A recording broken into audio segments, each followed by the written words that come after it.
Tennessee's Wild Side, broadcast for more than 20 years, was originally created through a vision of the Jackson Foundation. The foundation remains an active and supportive partner in the mission to educate viewers about wildlife, natural resources, and opportunities for outdoor adventure.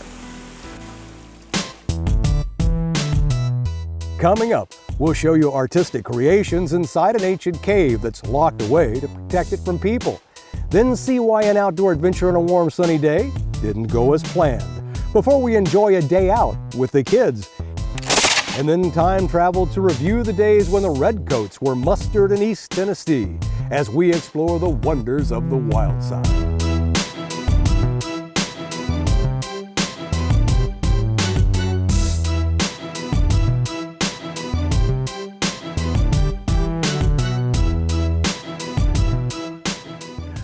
Hi friends, welcome to the Wild Side.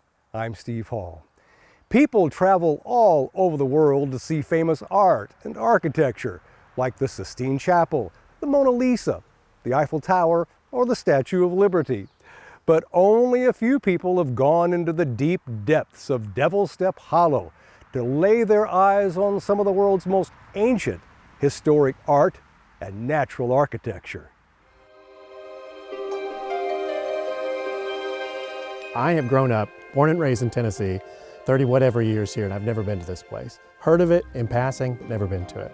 And you come here and it's a spiritual experience. Whatever that means to you, that's the type of experience it is to come to Devil's Step Hollow. The ancient architecture in a canyon known as Devil's Step Hollow, with its historic cave, has carved a special space within Cumberland Trails State Park.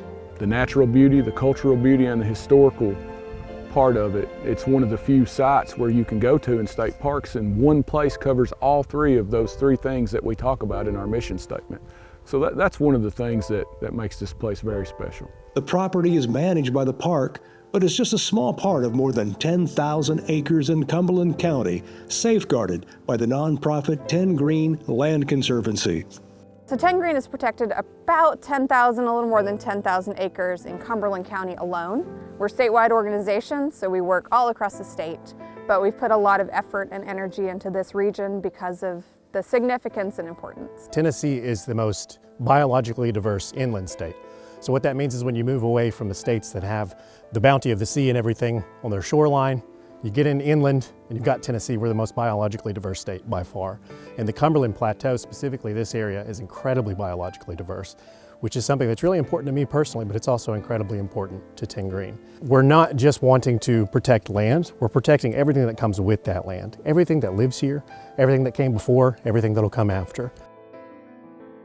Unlike many other caves in Tennessee, Devil's Step Hollow is just a short hike past the park headquarters, near the Sequatchie River. Visitors are allowed to go as far as the overlook into the cave's entrance, but it's what's inside the cave that makes it both an artistic and historic wonder. Layers of thick sediment create challenges for explorers led by archaeologist and University of Tennessee President Emeritus Jan Semick. You have to take your helmet off and turn your head sideways in places to get through it. If you have claustrophobia, it's not your place to go. But we always manage to get over that sediment pile. It's about 100 feet of difficult crawl. Once you've gone through that, you come into a little place that you can kind of sit up. And in that place, there is a stone door, a circle of rock, maybe 24 inches across, that is the beginning of the actual cave. That's where today the gates have been placed. They are solid steel, very substantial gates that are locked all the time to make it difficult for people who aren't authorized to be in there to go. We open the gates, you go into that crawlway, and at that point, you're basically crawling on your belly through this stone circle for another 70 or 80 feet. But the struggles to squeeze through those tight spaces have been worth it. As the cave opens up, more than 24 images known as petroglyphs are carved into the limestone walls. The pictures are the artwork of Native Americans known as Mississippians, created more than 1,000 years ago. So one of the things about this cave that's different than many of the other cave art sites that we know in Tennessee, Alabama, in the Cumberland Plateau area, we have nearly 100 of them in our database today. But what was a little different about this one, has always been a little different about this one, is the fact that the images here are all representational. They're all pictures of something that we can recognize. The artwork can be abstract, can be sort of different. We have a hard time interpreting what it is, but here it's pretty clear. Except for one or two exceptions, most of the art in here is what we call petroglyphs. It's engraved literally into the bare limestone of the cave walls. And it's very beautiful, but as I say, it's a series of representational images that were produced in this petroglyph form. It includes things like birds, people turning into birds, birds turning into people, weapons that have human faces on them. From the beginning, it's been very clear that it is spiritual material, it's sacred art. And while the inside of the cave is off limits, the exterior surroundings reflect a chain of events in nature in which water from a bog eventually becomes a river. Yeah, so here you have the head of Sequatchie. This is where the Sequatchie River that forms the Sequatchie Valley begins at. This is where the river comes out of the ground. So all of the water coming from this cave entrance here comes from Grassy Cove, which is the largest sinkhole in North America. It comes through this big mountain behind us here, which is Brady Mountain. So the water comes through the cave, it drains from a cave in Grassy Cove, runs through this mountain, and then comes out right here and starts the Sequatchie River, which goes all the way south and goes into the Tennessee River right at the Nickajack Dam. The pool of the cave water is the same water that's here. So the water that drains from Grassy Cove all comes out to that area at the cave and then comes out of the ground here. Devil's Step Hollow also marks the midpoint of the Cumberland Trail, a place to simply enjoy the peace that is permanently protected. The property is protected with a conservation easement, and that is basically a really strong deed restriction. It means that this property will forever be in its natural and scenic beauty, open to the public and available, but it's not going to be developed in a huge way, and it's just a way for us to ensure it will always be protected and available. If you grew up exploring Tennessee like I have, and you haven't been to a spot that's this unique, this significant, this stunning, it's something that you have to come see. And to be able to do that in a professional capacity is wonderful, but anyone can come here, anyone can experience this. You can't go inside the cave due to the importance of what's inside, but the experience that you'll have here is something that you'll treasure for the rest of your life. The video of the man crawling through the narrow passages of the cave was taken by Tennessee photographer Stephen Alvarez. He was also part of a project to create a 3D animated tour through the cave. He's done a lot of work for National Geographic. For more information, you'll find it on our website, wildsidetv.com. Sunny skies and warm weather invite us all outdoors to enjoy nature. So when a 70-degree day comes along on those normally cold, harsh, wintry days of February, it seems a great opportunity to go see wildlife. Or maybe not. So we're here on the heart of Tennessee National Wildlife Refuge in a 5,000-acre wetland area called Duck River Bottoms. So at this location, there is a lot of sanctuaries where we sort of keep the public out and let all the ducks just have some nice, peaceful time here out on the refuge. Except for one afternoon only, we allow folks to come and get a glimpse of all the wonderful wildlife back in the heart of the sanctuary areas here at Duck River Bottoms. We try to come to this WMA at Duck River every season at least once to see the ducks, the geese, the eagles. This year we found out about this eagle tour that they've got going on, and we decided to see what it's about. So we have quite a crowd here today. I would say for this event, typically we will have somewhere between 350 to 500 people. Because of that lure of getting to go to a place that you can't normally go. Let's go behind Sanctuary there. I like going through the part of the refuge that we're not usually allowed to go through during the wintertime. So we are inviting folks to come either in their car and go on a self-guided auto tour to see the wildlife back behind the sanctuary areas, or if they prefer, a staff-guided bus tour. And we try to greet every single one of them to answer all their questions. This is also a day where you can ask Refuge staff about the management down here. Well, why do you do that? Or why is this like this? The Refuge has 23 different species of ducks and 7 different species of geese.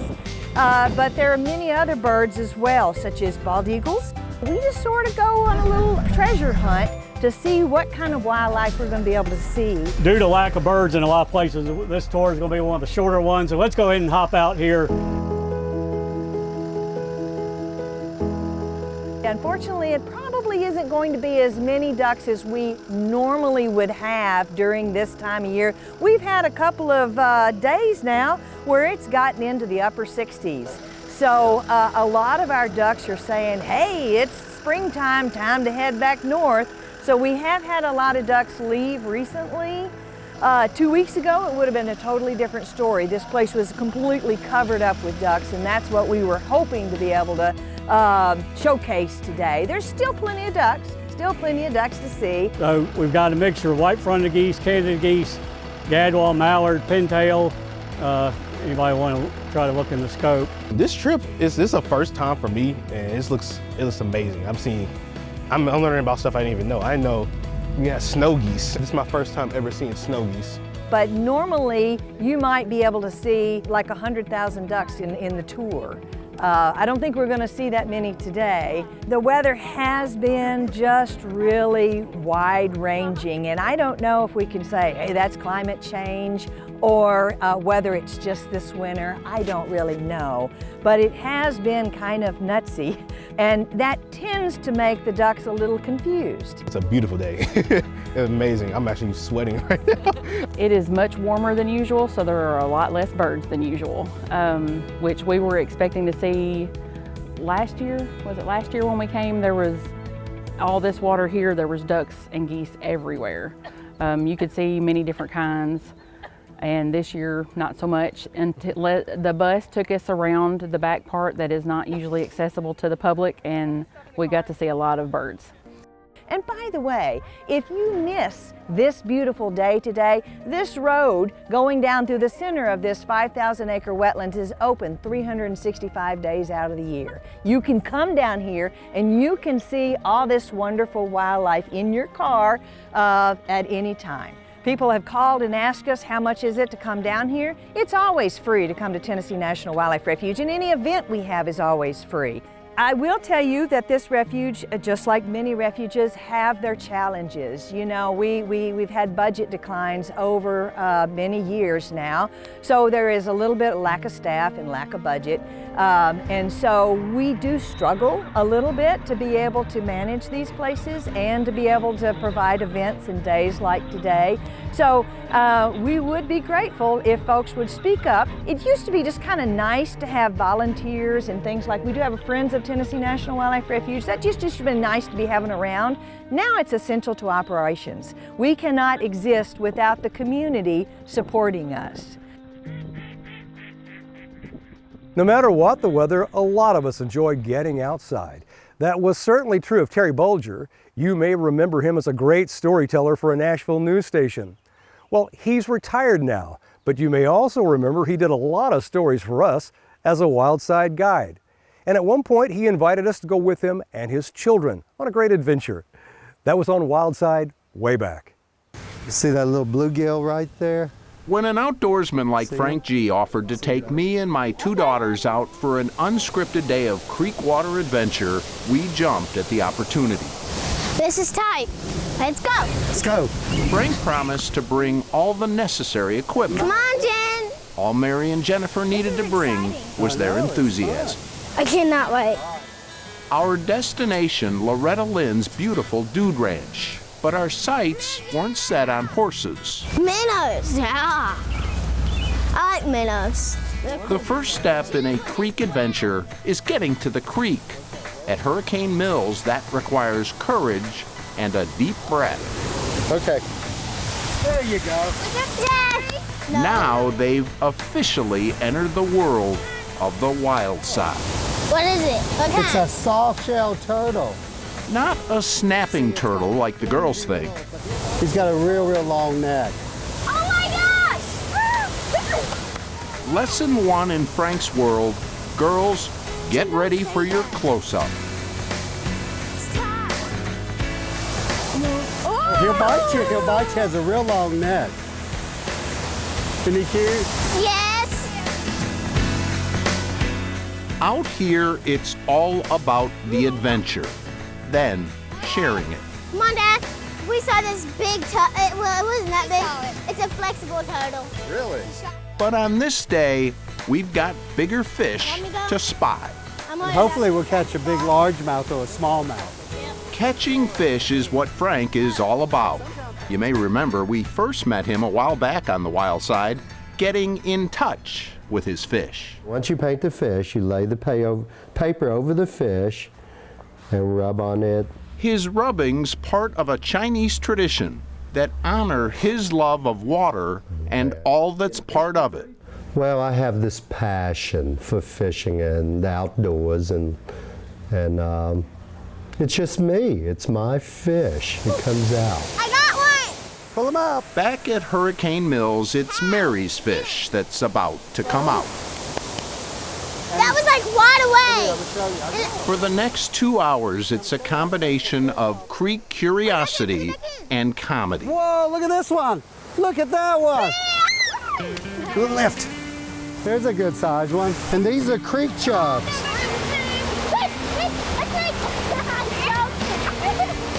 It's better to corner them. Frank keeps slipping in his fishing knowledge. And there's nothing like live bait on a crystal clear creek. They just can't. That's what these fish feed on, and they're real fat fish. Wind it down. Little sis a little perturbed with big sis, but that's siblings. Well, they're just great sports. You saw their reaction. They love reeling in the fish. And you even caught one, didn't you, Terry? A walk in the creek is a simple pleasure. Okay! The fear of falling is the fun of falling. That and a chance encounter with a fish made for quite a day. Look, look, look, look, look, look, look, look, look, look, look, look, look, look, look, they bite it. Got him. Jerk him. Got him.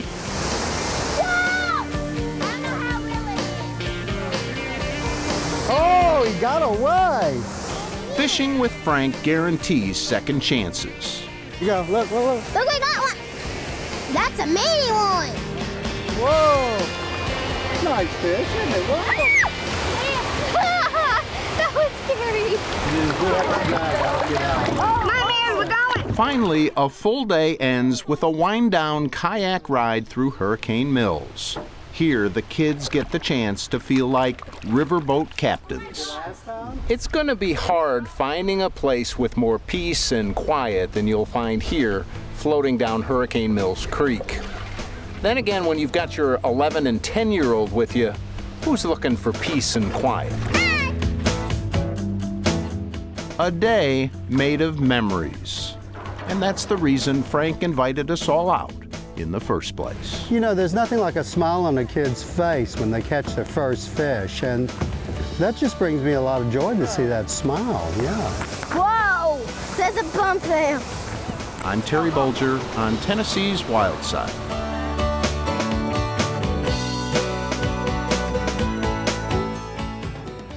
While we're traveling back through time, let's go even further into the days of yesteryear, before any of us were born, back when the British had established a fort right here in Tennessee. Today, Fort Loudoun is an historic state park where people are still putting on those bright red uniforms. A thick wooded wilderness with colorful landscapes is enticing for exploration and part of a treacherous trail for the British Army to a place where survival will always be uncertain. Well, you're 150 miles from anything. You have no wagon roads. The only way to get things here is on horseback or on your back. The isolation issue was always a problem, and that it was a problem both mentally, but it was also a problem for as far as supply. They almost never had more than 2 months of actual supplies here, and they never became self-sufficient. It is 1756. For the first time, the King's troops have pushed west past the mountains to establish a fortification, and soldiers have their families with them. The French are currently the enemy, with the American Revolution more than 20 years away. At this point in history, the English are the good guys. If you speak English, the English are the good guys. There's not a whole lot different to it. We're not calling them the Bloody Backs, we're not even actually calling them the Redcoats yet. They're just the Army. The new neighbors for the British community are Cherokee Indians who are friendly, but bring an unexpected culture shock to the Europeans. We sit there and the British looked at them as savages, and they were not. They were more advanced in some way, especially with the females. The women in their culture were treated a lot better and had a lot more say. And the British were just dumbfounded by that and like, how could you let that happen? They would call us a petticoat government because the women had a voice in council. And the women would have say, like if they brought prisoners in, the women would have a say as to what would happen to those prisoners, because it was the women who had lost husbands and sons and grandsons, and so the women got to say what happened. The women also would sit in council and say whether we went to war or not. And this was unheard of in the English society which came here, because their women were bought and sold like property. The fathers would sell their daughters to the husbands for a dowry. Those women had no rights. I think somehow it was the mixing of our native beliefs and the Europeans that came here that gave us the culture that America has now. Despite the differences in women's rights, the Cherokees still offer some help at first. The idea was the Cherokee gave them 700 acres of land to farm, and they would grow corn and be semi-self-sufficient, and that just, A, there wasn't enough time, and B, it just never really happened. And it would be a difficult 4 years of existence, one in which the commander would proclaim in his diary that they had been forsaken by God and man. Trying to build a fort in it's wintertime, you gotta do what you gotta do. Such is the history revealed to visitors daily at Fort Loudoun State Park, but especially during the annual garrison days when rangers and volunteers portray people of the past. Most of what's going on here this weekend is based around the construction of the fort. So we have a lot of things going on in the fort that really represent that, as well as in the military side. Firing in the muskets, bad-mouthing the French, everything the English did a lot of. What I'm really doing is educating the public about how we really became ourselves today, and just kind of showing how we became the nation that we were, starting from the roots. I think people gain a better understanding of what life was like back in the 18th century, and that's what the main goal is. And then our next goal is to help the schools and help people understand what the French and Indian War was all about, or 7 Years' War, if I may be proper, and see a different side besides what you're seeing in the textbook. Since this is linen, we can't scrub it like we can cotton, so this is not a scrub board, this is called a beddle, and we'd actually just beat the clothes. Among the information that may not be available in a textbook are some of the lesser-known facts about doing laundry. One of the things that surprises our visitors is the chamber line, which is actually urine that they would gather up every morning, and they would let it sit for about 24 hours to a couple of weeks and let the urine evaporate. Then it's ammonia, and that's what they'd use for their bleach. From woodworking to methods of medical procedure, it is a challenging life. The tooth pulling to bloodletting, that was pretty common at the time. For some of these living historians, stepping into the role of someone who lived more than 2.5 centuries ago brings a new appreciation, not only for the past, but for the present. For me personally, I really appreciate what we have today in terms of medical, not only just the medical world, but how we live today, and I try to not take it for granted. I want people to get just the knowledge of this place and that time, and just want people to leave here learning something they wouldn't have otherwise known. Fort Loudoun is named for the Earl of Loudoun, who was commander of the British forces in North America. His portrait hangs prominently in the Park Museum, and when Grant Gebby, visiting from Scotland, learned more about the fort's history, he immediately realized he had made a connection with home. I have just learned today the amazing connection that I have with Fort Loudoun, and that is that I was born and brought up in Loudoun, Scotland, and I attended high school in a school called Loudoun Academy, and so my high school is right next door to Loudoun Castle, which I take to be the home of the 4th Earl of Loudoun. So that is an amazing connection for me. It's so exciting to hear about that. A connection with history for a 54-year-old man from Scotland is surprisingly similar to the feelings of a young girl in Tennessee. What I get out of reenacting is a personal connection to my ancestors. There's an old saying that before you take off, you have to know where you came from. And those people are the ones that set us on track. So the emotional side of this for me is just feeling that we're connected in some way, that my ancestors were the future changers, the people who made America the America that is it today. There was not a happy conclusion for the military families of Fort Loudoun. The cordial relationship with the Cherokees collapsed after conflicts with settlers in South Carolina and Virginia led to the death of several Cherokee chiefs. Fire! Warriors surrounded the fort and shut down the supply lines for 9 months, starving the soldiers into surrender. It's the first time the British had ever surrendered to an indigenous people without European influence. So it was going to be a pretty big black eye to start with. And the Cherokee, under the terms, allowed them to march out and go back. They could either go to Charleston or go to Williamsburg. They chose to go back to Charleston. And they marched about 15 miles from here the first day. And overnight, their Cherokee escorts disappeared. And the next morning, they were attacked by, depending on the reports you believe, anywhere from 300 to 700 Cherokee warriors attacked them the next morning and killed about 25, 30 people outright, and then took everybody else prisoner or hostage. And the Cherokee take over the fort, and within about 1 year to 2 years, we know the fort was primarily burned down. We're pretty sure they just didn't want the English to come back, so the easiest way to really seal the deal was to burn the fort down.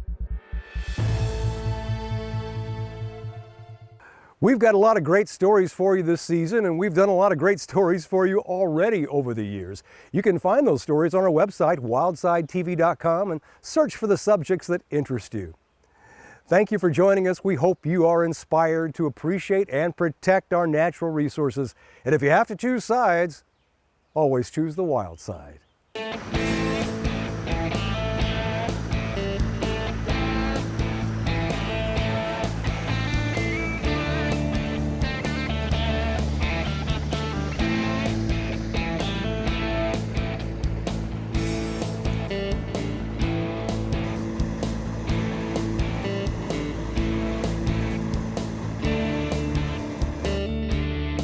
Tennessee's Wild Side is a presentation of the Jackson Foundation.